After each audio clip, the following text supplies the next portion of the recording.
This is The Emotional Traders, where four aspiring traders talk about their emotions, the trials and tribulations, and the ups and downs of trading the forex market. Enjoy. Hello and welcome to episode 3 of The Emotional Traders. I'm Lee and today I'm joined by Edge, Jose, and finally we've got the fourth member of the squad, Nev. Gents, how are you doing? Coming in. All good? Yeah. Yeah, we're good here. Yeah, sweet here. Good. So this is episode 3. So if you're back listening for this, well done. Welcome back. If this is your first episode, glad to have you with us.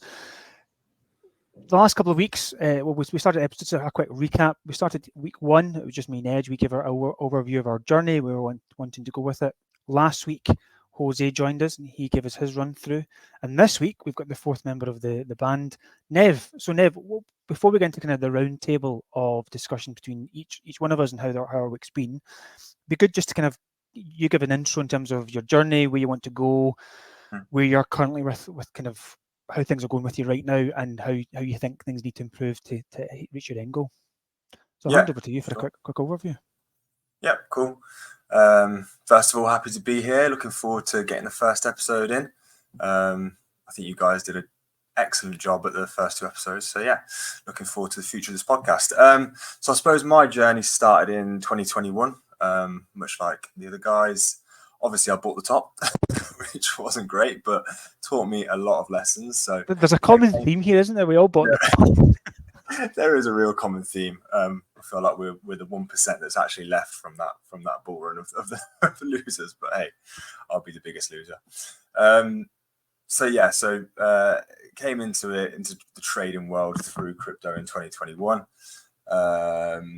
Just started trading crypto really first, then moved on to derivatives, purely through wondering how I could make money with price going down, because obviously prices were going down, up, down, whatever. So I didn't just want to get caught on the wrong side of the market. So I thought, how do I make money when the prices are going down? So switched over to derivatives, tried trading crypto derivatives for a while, short and long and all of that good stuff, but it was just far too volatile. The exchange I was on at the time was offering forex pairs as well, so that's how I was actually getting into forex at the time. And yeah, I made some pretty wild trades. The guys don't know this, but I was risking stupid amounts like 10-20% of my account on these long and short trades, which just I would not advise, by the way, not financial advice. The actual DGN, right? Yeah, so my original name was DGen Nev, which some of these guys thought it was DGen Nev. But yeah, DGen Nev, but yeah, I quickly changed that. So yeah, got through to forex like that, then discovered challenges and prop firms. I'd say just over a year ago now, actually. It was January 2023, and ever since then I've been on my kind of funded journey. It's going okay. I'm learning every single day. Every day is a school day, as they say. I've recently just got funded about 4 weeks ago. But I hate to break it to you guys, it's not sunshine and rainbows as soon as you get funded, as Edge will testify as well. There is, sorry, Jose. But there's still a long way to go. I think everyone has this idealistic view in their mind that when you get funded, you should just be a kind of consistently profitable trader. And that's just not the case. I mean, it brings in a whole host of different emotions and challenges that you can't really prepare for, because you have this view of what it's like to be funded. And when you get funded, it's just completely different. But so you go from kind of like the highest highs, riding the highs, to a bit of euphoria. Well, personally, I did riding a bit of euphoria to then kind of not the lowest low, but just challenging. So that's where I am currently.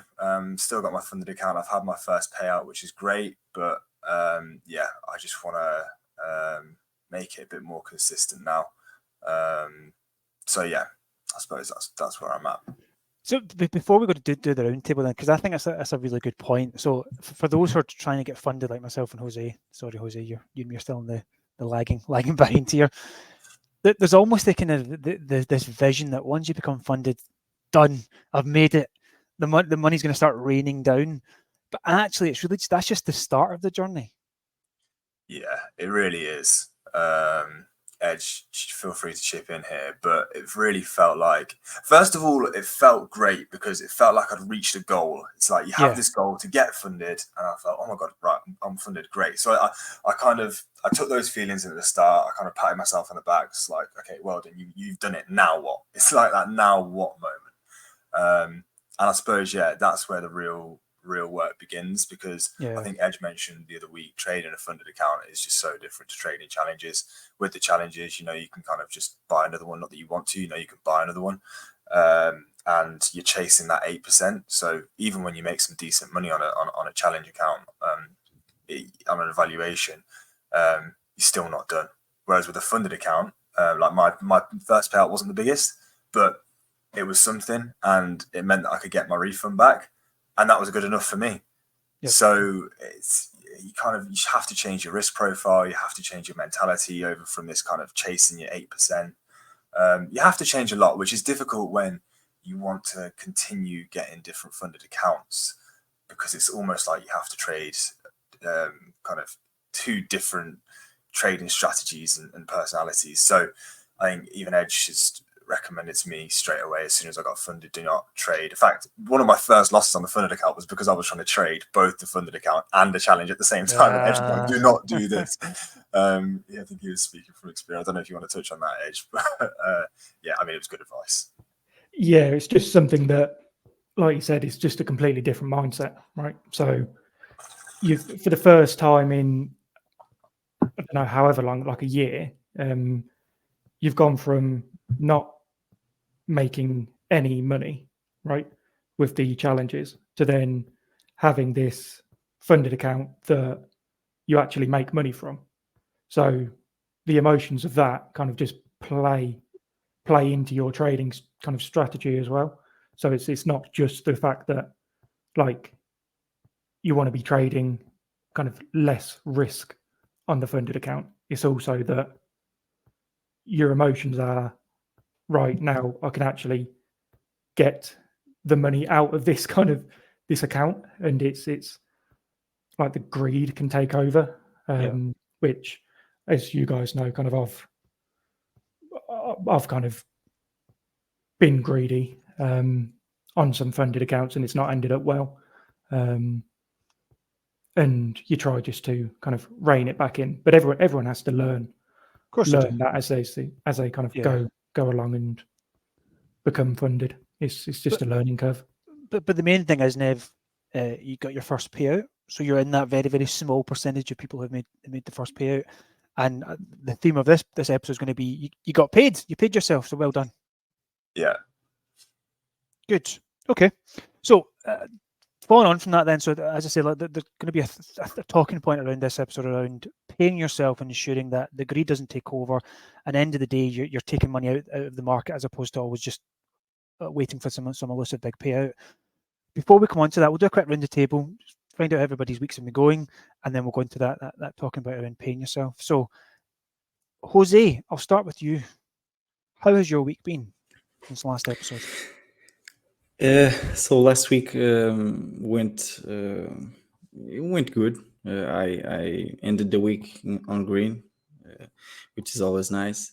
I think I managed to control my emotions a little bit better this time. Respected my rules, and felt like last week was a win in that perspective. Not much the percentage of the challenge, but keeping my rules and following my plans.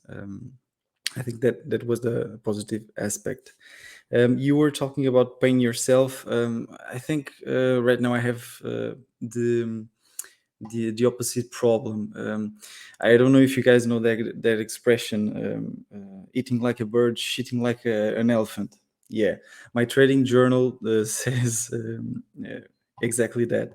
My losses are all 1 hour, and my wins are barely making to or I feel like I cut too soon.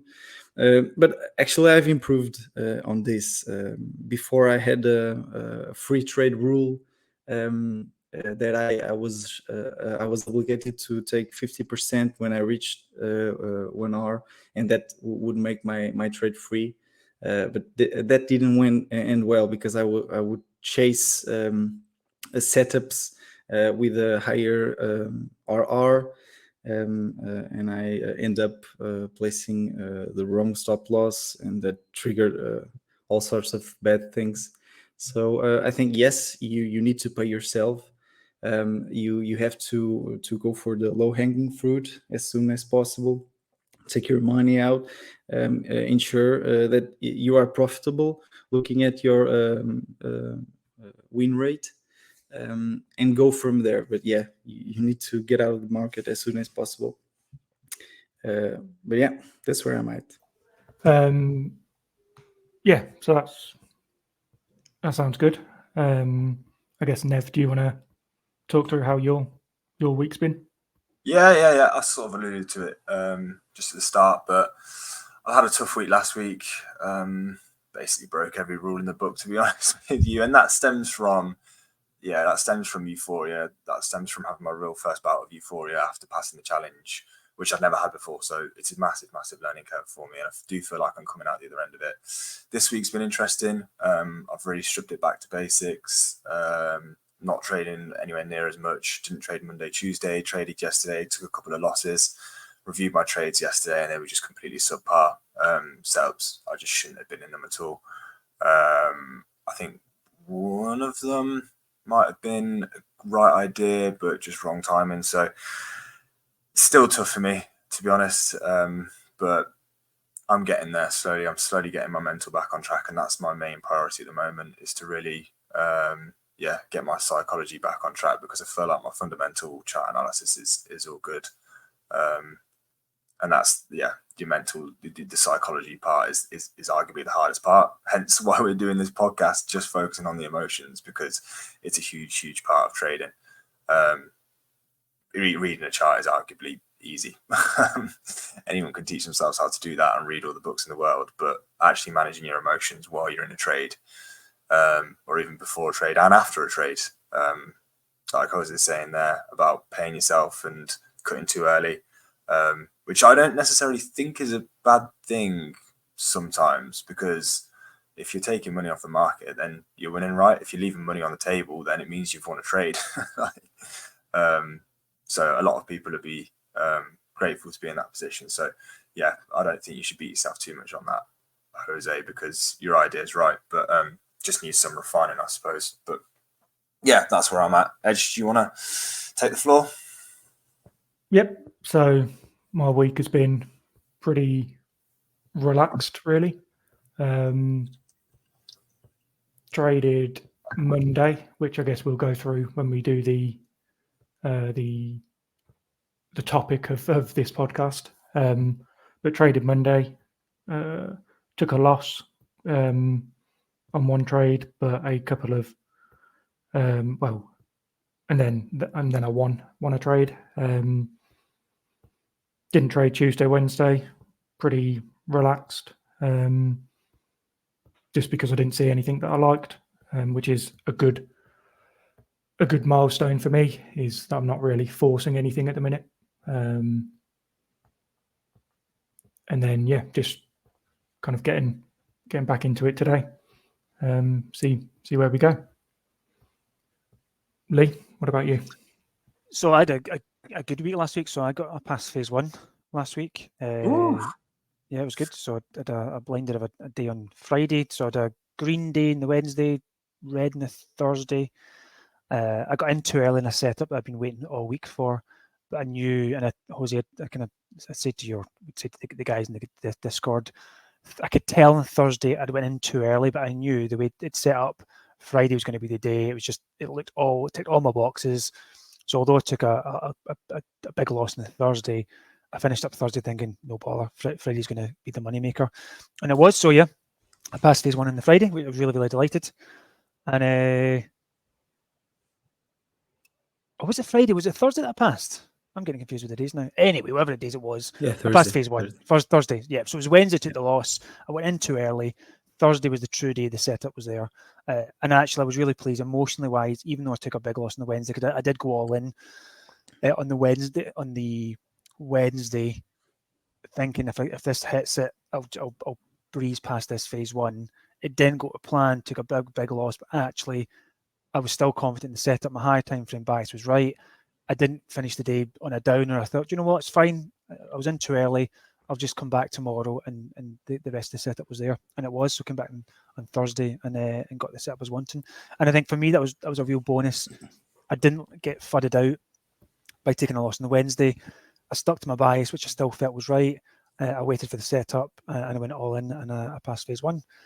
So just as a note, you going all in was part of your plan, right? So it's not something that you kind of did emotionally. It was part of what you wanted to Part do of the plan on Yeah. the challenge. Yeah. on the challenge. Yeah, and that's a good point, Edge. So I think we spoke previously, I think in episode 1 and 2. My old trading style, and this is a new thing I've adopted for the last 4 weeks. I've been doing it. Excuse me. I used to trade a lot. I used to try and do 5-6 trades a day, 5 days a week, and it didn't pan out. It was just the equity covers all over the shop. So the last 4 weeks, my whole plan and strategy shifted. I only trade Wednesday, Thursday, Friday, which I mentioned in the previous podcasts. I try and trade minimum, so 3 or 4 setups a week. That's it. No more than that. 3 preferably. But I go in with size. So my hope is that I'll only choose the really A+ setups that are according to my strategy, but I'll go heavier on the risk percentage. And if it doesn't work out, so be it. That's what I'm doing. So by trading the Wednesday, Thursday, Friday, I've allowed myself enough time to get a gauge genuinely how the week's looking price wise. What's the direction? Is the direction panning out the way I thought it was? And if it is, I'm comfortable to up that size. So last week on the Wednesday, I went in quite a lot of percent size wise. It didn't pan out. I was close to actually to breaching the max daily limit, but I was just under it, so I was comfortable. Came back on the Thursday, did the exact same thing, and it panned out. But actually, so comfortable with it. There was no FOMO here thinking, fuck, I need to go all in to pass this. Absolutely not. It was all part of the plan. And actually, I passed the phase one with only 5 trading days, and I think it was 4 setups I did within those 5 days. So it's the quickest phase one I've ever passed doing it in 5 days. So I was really chuffed. When you're going all in on those entries, Lee, do you scale in? I do. Yeah. So I took 2. The first, it was 2 longs. I took the first long. I went at 2% risk, and then I used a correlated pair, and I went at 1% risk. I let those run. They were in decent enough profit. I put the stops to break even, and then I waited till later in New York. They were consolidating for a while, and I thought that these are going to continue here, and I went in with an extra 1% on each of them again. So started London with 3% risk, and then went in with another 2% in the afternoon. So 5% all in one day, and it worked out. Mm-hmm. I mean, what was impressive to me was your speech after you lost and almost maxed out your daily limit. Your speech was very different. You were confident. You were like, "Oh, no problem. I know I can make this. I have the setup. I'm confident." And yeah, next day you passed phase one. It was quite impressive. And what you said, I have one setup, and if it pans out, I add in. I think that's huge, especially to pass challenges. I think Edge does this too. Yeah, something we can learn from. And I think, to be fair, it comes from a lot of just now changing my style. So my problem in the past was by trading every day all week, I was flip-flopping between biases. I was getting and too many pairs.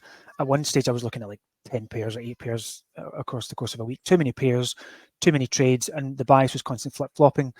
Now, because I'm very, very dialed in terms of what I want to see, when I want to see it, and what it should look like, I've got the confidence now.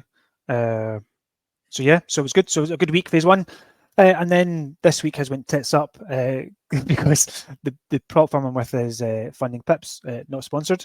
And there was a big announcement yesterday that Black Bull, their broker, has pulled their license with them. So my phase 2 is now stuck in limbo. And this is week commencing what week are we in? Week commencing the 12th of February. So my phase 2 now is stuck in limbo. I can't trade it. funding pips have put a stop on all trades. So yeah, I plan to pass phase 2 this week. It's not happening, but you know what? Crack on. I'm going to start a new challenge and look to pass another phase 1 whilst I'm waiting for that phase 2 to become unlocked. It is what it is. Can't do anything about it. Yeah, is that the thing? Focus on what you can control. But yeah, that's stuff.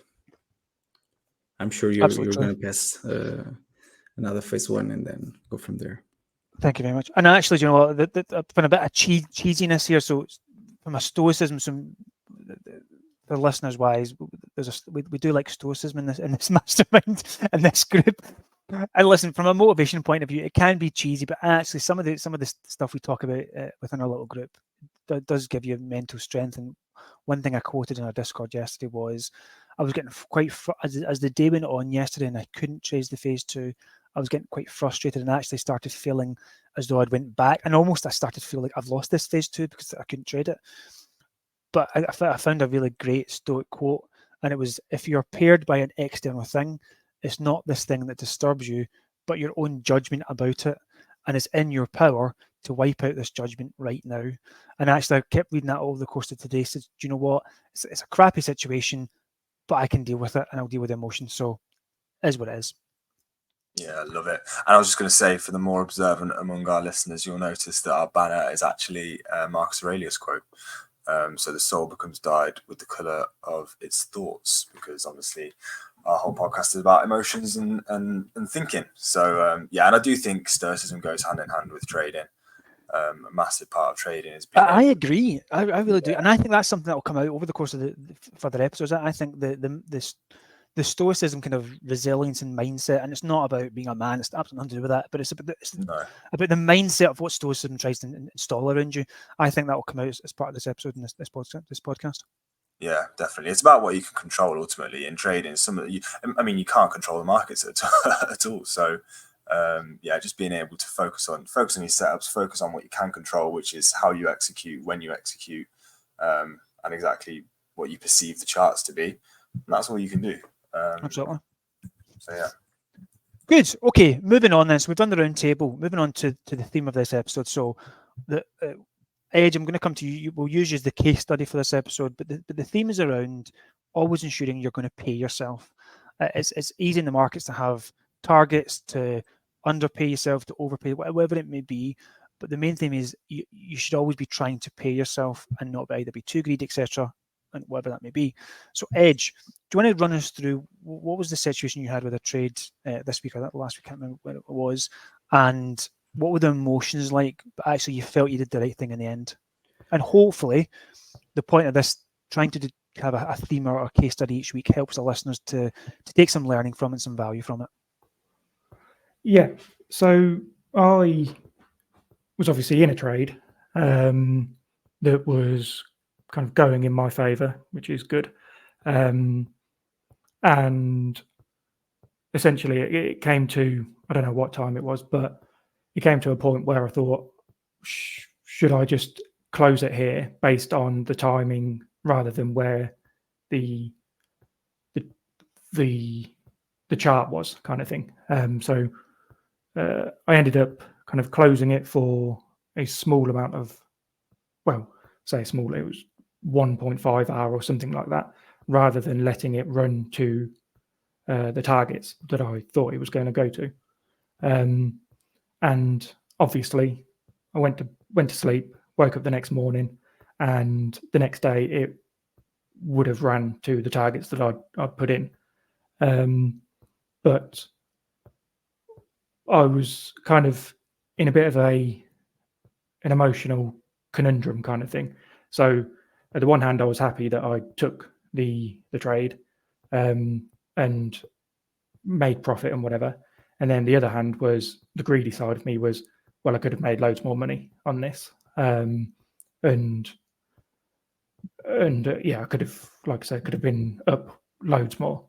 But kind of thinking about it properly, I wouldn't have slept very well if I'd left the trade in. I would have been up all night, kind of looking at the trade, seeing where it was, and it did have a pullback. before it went to targets. And yeah, so I would have had a horrible night's sleep. Probably would have ended up doing something stupid because I was tired the next morning. So I probably would have closed it when it had this pullback. And I doubt I really would have actually left it to go to the targets anyway the next day. So something that I value loads with trading is getting a good night's sleep so that you're at the best peak mentality that you can be at. And if I'd left this trade in, I definitely wouldn't have been in that situation. Yeah. Yeah. So thinking about it properly, I think I did the right thing, the right decision, and ended up making money. And you can never really complain about making money. So Absolutely. And Jose, that you'd mentioned in terms of your kind of run through, did kind of your profit, negative equity cover, whatever it may be. Do you feel at the moment you're not taking enough profit? What's your situation in terms of paying yourself? What I feel right now is that all my losses are 1 hour, and I'm barely make it to 2 hour in my wins. So maybe this is a problem of my setups. Maybe I'm chasing low risk to reward. The place I'm entering have been little wrong. We've discussed this in the past episode. I was not entering in premium or discount relative to the side of the trading. So I was jumping in too soon. I think this can be worked out if I be more patient with my entries. I don't think targeting a low risk reward is totally a bad thing. If your win rate is up, of course. I think I know loads of profitable traders on Twitter and etc. who have made loads just through kind of one-to-one risk reward. So I think that is a genuinely good strategy. If you can hone it in, I suppose. So yeah, keep on going. That's the thing. I have to work on the win rate, right? Right now in this challenge, my win rate is 50-50. So going for 1 hour, it's not working too well for me. But if I'm patient with my entries, I know I can have a better risk to reward, and bottom line, I can improve my win rate. But yes, it all depends on this balance. I right now I don't feel like I have a problem taking profits. I just take them too soon right now. But yeah, I absolutely when things start running, sometimes it also happened with me in the past. I see price running with a lot of strength, and in a moment I get greedy. I think, I think this is gonna run further, and then I put my take profit above, and I see price return and leave money on the table when I should have taken profit sooner. But yeah, and I suppose ultimately it always comes down to your own personal strategy. And to your point, Nev, some strategies work for a one-to-one, some are better for one-to-two, depending on your plan, your strategy wise. I think Edge, in terms of what you were feeling, it was that kind of annoyed that you cut the trade initially because if I just held longer, I had made more. But actually, you felt the longer term benefit emotionally because you got a better night's sleep and you were more at peace. So there's always a kind of fine balance. It's kind of a yin and yang around. Do you take money off the table now and pay yourself and have an easier day, an easier trading day, whatever it may be, easier night's sleep, or do you hold out for that shining golden TP 5R, whatever it may be? And I think that's something that everybody has to kind of deal with in terms of what their strategy is. Yeah, I think it just differs from person to person, right? And where you are and and what you're actually kind of doing. So for me, it was just like you said, it was a case where I was annoyed that I didn't hold, but at the end of the day, you make money, you just move on to the next one, right? It's a funded account. It doesn't. It's a bit weird that it doesn't necessarily reflect your trading, which sounds weird, because you take the money out every day and you kind of have a reset every 2 weeks, not every day. So it's not one of those kind of compounding things that you would usually see on a normal personal account, which is something extra that you've got to think about. Yeah. Which is what I did. So yeah, I'm happy with how it ended up. Good. Just although I did have a bit of an annoyed time, but other than that, you get over it, don't you? And I suppose that this is something that is going to be individual for every person, that you need to go and experience it and go through it to get a feel for what works for you, both mentally and emotionally. And I know personally, I can't hold trades overnight. It gets to me too much. It's playing in my mind too much. So I'm very much either close the trade at London close, or I'll make sure I'm out by New York close. Nothing stays open overnight, because I know from my personal experience, it doesn't do me any good. But obviously, the swing traders out there who are more than comfortable holding overnight, which is absolutely down to them in terms of how they handle stuff. Cool. Okay. I hope, listeners, that was somewhat insightful in terms of what we're going through, and maybe mirrors something you're going through similar. Guys, before we wrap up, anything you're going to run through? No. Not for me. No. Enjoyed my first episode. good. Looking forward to the future. Good. Edge, I'm going to put you in the spot. What are the socials? Yeah, so I've got them ready this week. Hey. Nice. Twitter is @EmotionTraders, and then our YouTube is @The Emotional Traders, and then Spotify and everything else is just The Emotional Traders as well. Super. So, if you found this episode insightful, useful, valuable, or you just enjoyed the banter, please like, subscribe, retweet, repost, whatever it may be. We really hope this is going to be just a journey for us in terms of where we're going as for bog standard average traders, and hopefully you'll kind of come along with the journey with us and take some value from it. So, guys, thank you very much. That was a good episode. Yeah, like Thanks, that one. Lee. Brilliant. All right. Awesome. Take care. See you later. Take care. Bye. Yeah.